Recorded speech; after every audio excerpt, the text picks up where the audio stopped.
Ang bahaging ito ay hatid sa inyo ng Department of Agriculture Region 12.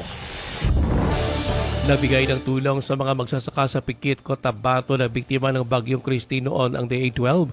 Ito ay sa pamamagitan ng kanilang Quick Response Fund.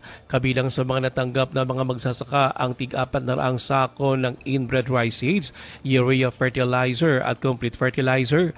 Nanguna sa pamimigay na nasabing ayuda ang Disaster Risk Reduction and Management Unit ng nasabing ahensya.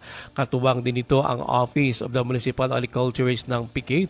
Ayon pa sa DA12 na pinamumunuan ni Regional Executive Director Jan Pascual, ito ay bilang bahagi ng patuloy na suporta ng pamahalaan sa agriculture sector. Layo nito na matulungan ang mga magsasaka na maibangon ang kanilang kabuhayan na labis na naapektuhan ng kalamidad. Ruel Usano, NDBC, Bida Balita.